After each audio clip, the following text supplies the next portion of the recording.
नमस्कार, मैं हूं एडवोकेट जीएस का स्वागत आपका मेरे चैनल पे। ई कॉन्ट्रैक्ट्स, इलेक्ट्रॉनिक कॉन्ट्रैक्ट्स क्या होते हैं, इसको कैसे यूज करते हैं, इसके क्या बेनिफिट्स हैं, इसके क्या नुकसान है और लीगली इसकी क्या फुटिंग है। आइए देखते हैं इस वीडियो को पूरी तरह से। चैनल को सब्सक्राइब कीजिए, कमेंट कीजिए, लाइक कीजिए और इस इन्फॉर्मेशन को पूरा यूटिलाइज कीजिए। तो आइए शुरू करते हैं इस वीडियो।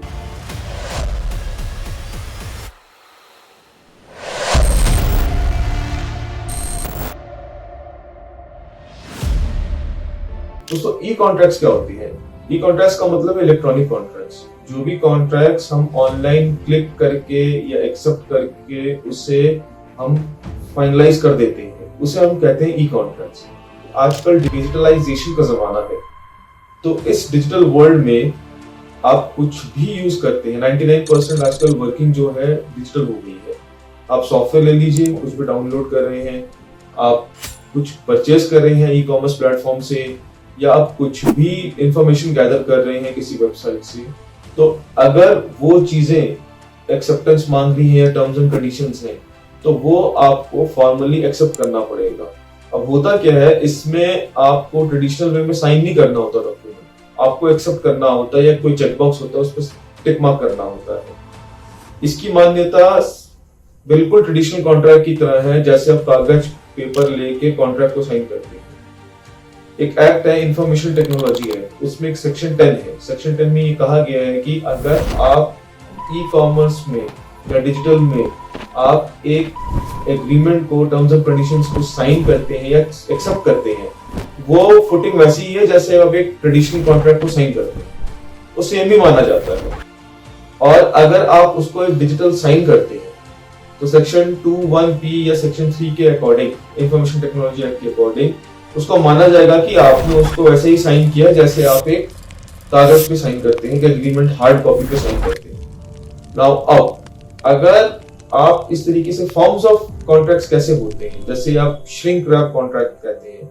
अब उसमें होता क्या है कि जैसे आपने कुछ सॉफ्टवेयर डाउनलोड किया, सॉफ्टवेयर डाउनलोड करने के बाद वो आपको पहले टर्म्स एंड कंडीशंस बताएगा कि अगर आपको सॉफ्टवेयर को पूरी तरह डाउनलोड करना है, यूज करना है, आपको हमारे इस टर्म्स एंड कंडीशंस को एक्सेप्ट करना होगा।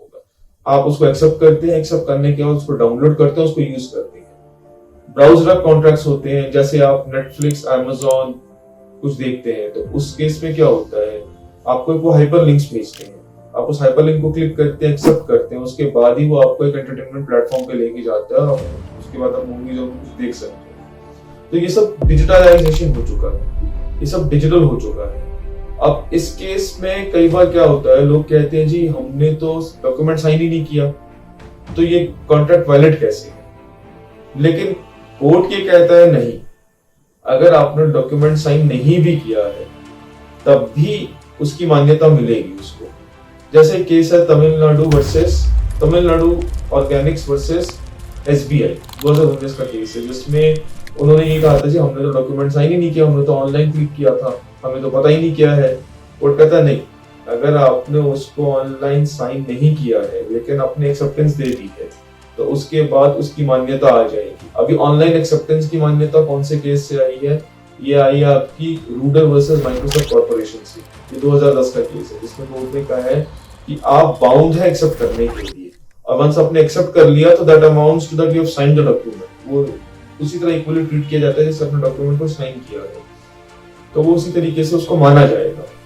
तो इसको डिजिटल वर्ल्ड में आप एक बात ध्यान रखिएगा कि अगर आप डॉक्यूमेंट साइन नहीं भी कर रहे हैं, आप उसको एक्सेप्ट कर रहे हैं, चेक बॉक्स को क्लिक कर रहे हैं, तो आपने एक तरीके से उसको साइन ही कर दिया जैसे ट्रेडिशनल कॉन्ट्रैक्ट को साइन करेगा। और कल को अगर आपका डिस्प्यूट खड़ा होता है, वो चीज कॉन्ट्रैक्ट कोर्ट में जाता है, तो आप ये नहीं कह सकते कि मैंने कॉन्ट्रैक्ट साइन नहीं किया। Acceptance amounts to signature traditionally. अब इसके बेनिफिट्स क्या, नुकसान क्या है? अक्सर लोग क्या करते हैं, डॉक्यूमेंट्स को पढ़ते नहीं है, क्योंकि कॉन्ट्रैक्ट्स लंबे होते हैं। ट्रेडिशनली होते हैं तो लोग पढ़ते हैं एक क्लॉज को, और डिजिटल होता है तो लोग उतना पढ़ते नहीं है और उसको साइन कर देते हैं। और जो पढ़ते हैं, प्रॉब्लम सबसे बड़ी डिजिटलाइजेशन कॉन्ट्रैक्ट्स की है कि आप उसको नेगोशिएट नहीं कर सकते। अब अगर कोई हार्ड कॉपी आपके हाथ में, जैसे ये एक एग्रीमेंट बना है, तो एग्रीमेंट है आपके हाथ में और दो पार्टीज बैठी है, तो आमने सामने बैठ के पेन लेके कह सकते हैं जी ये क्लॉज में ये चेंज करो, उस क्लॉज में ये चेंज करो। तो आमने सामने बैठ के क्लॉजेस को चेंज करके, अमेंड करके फाइनलाइज कर सकते हैं। सॉफ्टवेयर बेस में या बड़ी बड़ी कंपनीज के साथ जब आप डील कर रहे होते हैं, आपके पास ये स्कोप नहीं होता। आप करेंगे किसके साथ, कैसे करेंगे? वो कहाँ बैठे हैं, कोई यूएस में बैठा है, कोई जापान का सॉफ्टवेयर यूज कर रहे हो, कोई चेन्नई में बैठा है, आप दिल्ली में बैठे। उन्होंने तो दे दिया, उन्होंने आपको ये कहा जी यूज करना है सॉफ्टवेयर को एक्सेप्ट करो। बहुत ज्यादातर ये सब जो सॉफ्टवेयर होते हैं या ई कॉमर्स प्लेटफॉर्म्स होते हैं, ये मोनोपोलिस्टिक अप्रोच रखती है। ये उन्हीं कॉन्ट्रैक्ट्स के क्लॉजेस को मेंशन करेंगी जिसमें उनका हमेशा अपर हैंड रहे, उनको बेनिफिट मिले, उनको कभी नुकसान ना हो। आपका नुकसान हो जाए वो अलग चीज है, उनको नुकसान नहीं होना चाहिए। अगर उनको नुकसान है तो वो कवर कर रहे हैं। तो ई कॉन्ट्रैक्ट्स में ये प्रॉब्लम तो आपको रहेगी रहेगी, लैक ऑफ नेगोशिएशन, आप नेगोशिएट कर नहीं सकते। हाँ, एक अच्छी चीज ये है कि वैसे तो देखिए 90% मोनोपोलिस्टिक अप्रोच रहती है कॉन्ट्रैक्ट्स में। लोग ये जितनी भी सॉफ्टवेयर कंपनीज है, कोई भी ले लो, ई कॉमर्स प्लेटफॉर्म ले लो, सब अपने बेनिफिट के लिए कॉन्ट्रैक्ट्स बना के ही डालते हैं, आपसे साइन करवाते हैं और आप उनको यूज करते हैं। अगर कोई प्रॉब्लम खड़ी हो जाती है, कोर्ट में जाते हैं, तो कोर्ट के लिए अच्छी चीज ये है कि कोर्ट उन मोनोपोलिस्टिक क्लॉजेस को इंटरप्रेट करता है। मैं सीधी भाषा में बात की जाए तो उसको वो पढ़ेगा, देखेगा कोई बहुत अनफेयर टर्म तो नहीं है। अगर बहुत ही ज्यादा अनफेयर टर्म है तो कोर्ट कहेगा जी आपने क्लॉज तो बना दिया लेकिन ये बहुत अनफेयर है, ये कंज्यूमर के लिए ठीक नहीं है, तो इसको हम वो वैलिडिटी नहीं देंगे। तो कोर्ट उसको इंटरप्रेट कर देता है उस तरीके से और आपको जस्टिस देता है। लेकिन वो तो बात की बात है कि जब आप कोर्ट जाएंगे, उस सिचुएशन में आएंगे जिसमें साल 2 साल तो लग ही जाता है लिटिगेशन, लेकिन आप नहीं भी जाते तो ये इश्यूज आपको रहते हैं। डिजिटल वर्ल्ड है, आपकी भी मजबूरी है, आप बाउंड है इसको साइन करने के लिए, नहीं तो आजकल चल नहीं सकता। चाहते हुए भी और ना चाहते हुए भी काम तो रोज करना है और एक सोसाइटी में एक नेसेसिटी हो गया है। भाई आपने Amazon भी यूज करना है, नेटफ्लिक्स भी यूज करना है, आपने YouTube भी यूज करना है, आपने ऑनलाइन परचेजिंग भी करनी है, ये सब कुछ करना है तो उनके टर्म्स एंड कंडीशंस को तो आपको मानना ही पड़ेगा। याद रखिएगा कि जब कुछ भी साइन करते हैं ध्यान से पढ़ लीजिएगा। अगर लगता है कि बहुत ज्यादा अनरियल है या आपके पैसे फंसने वाले हैं या रिस्की है और कोई ऑल्टरनेटिव सॉफ्टवेयर है जो लेस रिस्की है, तो उस पे चले जाइएगा, बजाय इसके कि पैसे फंसा दो। लोगों के लाखों करोड़ों रुपए फंसे पड़े हैं, निकलते नहीं है, रिकवरी नहीं है, उनको पता ही नहीं होता, कॉन्ट्रैक्ट पढ़ते नहीं है, ट्रांसफर कर देते हैं। जब वो चीजें डिस्प्यूट में आ जाती है फिर कहते हैं हमारे पैसे फंस गए।